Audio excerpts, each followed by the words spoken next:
సమయం రక్షణ పొందండి ఇంకా సమయం లేదండి రక్షణ పొందండి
కలవాలే మోసలుగానుంటే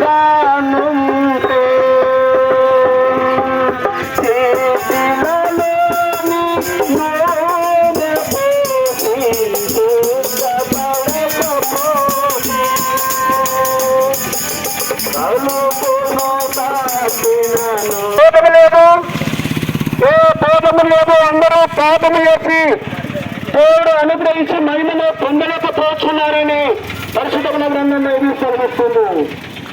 పరిశుద్ధమైన గ్రంథంలో ఇది ఈ విధంగా సెలవిస్తుంది. నీతిమంతుడు లేదు, ఒక్కడు లేదు, అందరూ పాపము చేసి దేవుడు అనుగ్రహించి మహిమను పొందలేకపోతున్నారని పరిశుద్ధమైన గ్రంథంలో ఇది సెలవిస్తుంది. పరిశుద్ధమైన గ్రంథంలో ఇది ఈ విధంగా సెలవిస్తుంది.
ఎక్కడ చూసినా నెమ్మది లేదు, ఆనందం లేదు. ఎంత ఆస్తిపాస్తులైనా, ఎంత డబ్బు ఎంత ఉన్నా, ఏది ఉన్నా కానీ మనిషి హృదయంలో ఏదో కలవరము, ఏదో సమాధానం లేక, ఎంతో సంతోషం లేక చివరికి వస్తే ఆత్మహత్య చేసుకొని చనిపోతున్నారు. కారణం ఏంటంటే మనుషుల హృదయంలో సంతోషం లేదు, మనుషుల హృదయంలో ఆనందం లేదు. ఎక్కడ చూసినా భయంకరమైన పరిస్థితిలో కనబడుతుంది అని ప్రభుత్వ చూపిస్తున్న లోకానికి వచ్చే ఉద్దేశం ఉంది.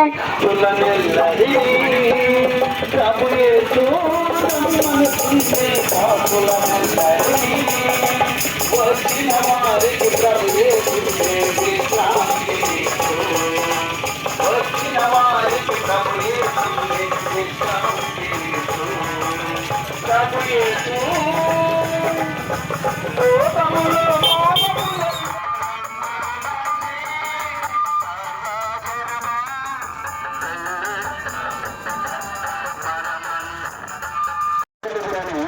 ఎప్పుడో పూర్వకాలంలో ప్రవర్తన కాలంలో చెప్పినటువంటి మాట మార్గంలో నిలిచి చూడండి. మనుషులు ప్రతివాడు తనకు నచ్చినటువంటి మార్గంలో నడుచున్నాడు. ఆ మార్గంలో తనను ఎక్కడికి తీసుకొని పోతుందన్నటువంటి సత్యము తెలియకుండానే మానవుడు ప్రయాణం చేస్తూ ఉన్నాడు పిల్లరా. కాబట్టి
ఆంటీ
మహిమను పొందలేకపోతున్నారని పరిశుద్ధ గ్రంథం బైబిల్ తెలియజేస్తా ఉంది.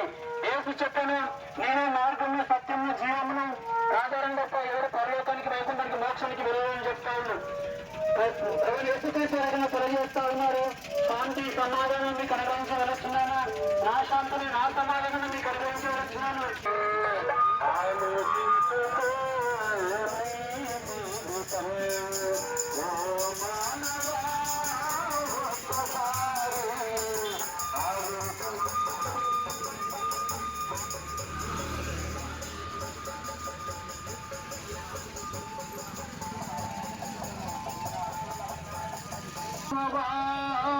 ఒక్కసారి ఆలోచించుకో నీ జీవితం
తెలియజేసుకుంటూ, ముఖ్యంగా కొల్లూరు గ్రామంలో ఉన్నటువంటి గ్రామ పెద్దలైనటువంటి వారు, మరి కుల సంఘాల పెద్ద మనుషులు, అదేవిధంగా గ్రామ ప్రజలందరూ కూడా యేసుక్రీస్తు నామమును తెలియజేసుకుంటూ, ఏ విధంగా మాకు ఇచ్చినటువంటి ఈ యొక్క గొప్ప అవకాశం కొరకై గ్రామస్తులందరూ కూడా మరొకసారి శుభాకాంక్షలు తెలియజేసుకుంటూ, యేసు ప్రభు ఈ లోకంలో ఎందుకు జన్మించినాడు అని చూసినట్టుంటే, మరి గత ప్రపంచంలో ఈ దినము జన్మదినము జరుపుకునేటువంటి ఏకైక పండుగ ఈ యొక్క క్రిస్మస్ పండుగ.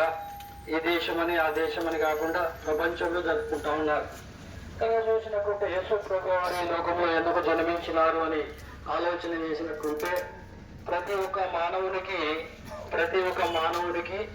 దేవుడు అంటే భక్తి ఉంటుంది. కనుక ప్రతి ఒక్క మానవునికి మరణం అంటే భయం ఉంటుంది. దేవుడు అంటే భక్తి ఉంటుంది, మరణం అంటే భయం ఉంటుంది. కనుక ఆయా మనుషులు ఆయా రకాలుగా వారి దేవతలను కానీ వారి దేవుళ్ళను కానీ పూజ చేస్తూ ఉంటారు వారి భక్తిని బట్టి. కనుక ఎందుకు అంటే ఈ లోకంలో ఘనత, అభివృద్ధి, ధనము, ఐశ్వర్యము, మేలు పొందాలని ఆ విధంగా వారు ఆలోచన చేసినటువంటి వారుగా అనేక రకాల దేవతలను వారి పూజిస్తూ ఉంటారు. కనుక ఎవరు కూడా దేవుడు, అదేవిధంగా చావంటే ఎవరు కూడా నాకు భయం లేదు చావంటే అనే వ్యక్తులు కూడా ఎవరు కూడా ఈ లోకంలో లేరు.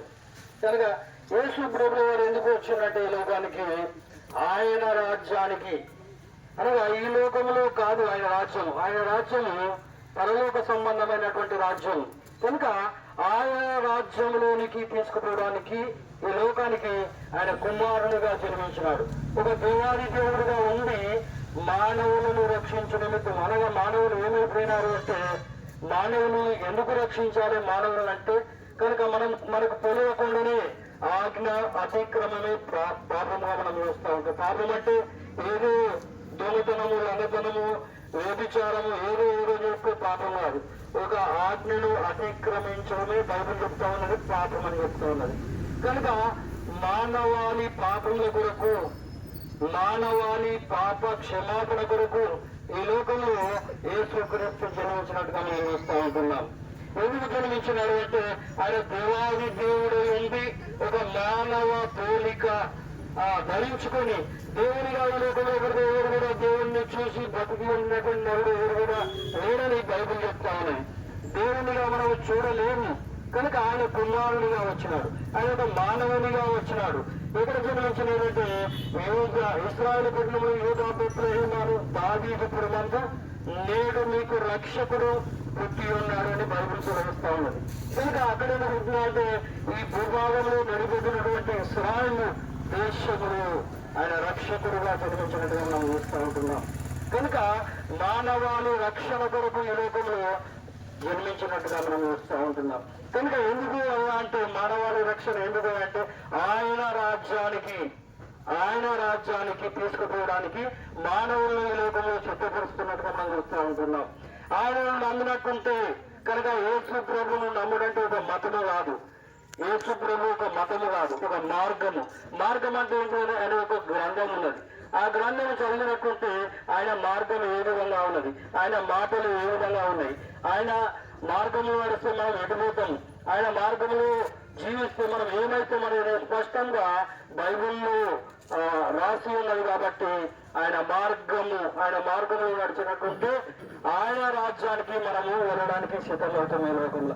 ఇది తాత్కాలికమైనటువంటి జీవితం, మానవుని జీవితంలో చూసినట్టుంటే ఇది తాత్కాలికమైనటువంటి జీవితం. ఇది నీటి బుడగ లాంటి జీవితము, ఇది ఆవిరి వంటి జీవితము. అంతలో కలబడి అంతలో మాయమైపోయే ఆవిరి అంట. అది నిన్న ఉన్నాడు కదా మనిషి అంటే, అది గంట కింద నేను చూసిన మనిషిని అంటే కనుక కాదు. ఎప్పుడు మనం మరణమవుతుందో తెలియదు, ఎప్పుడు మనము ఈ లోక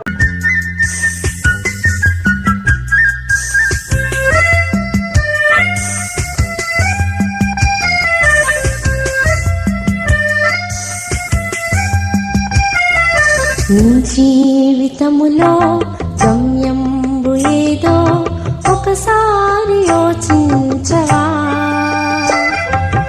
ఈనాడు నీవు ప్రభు యేసు కొరకు నీ హృదయమర్పింపవా?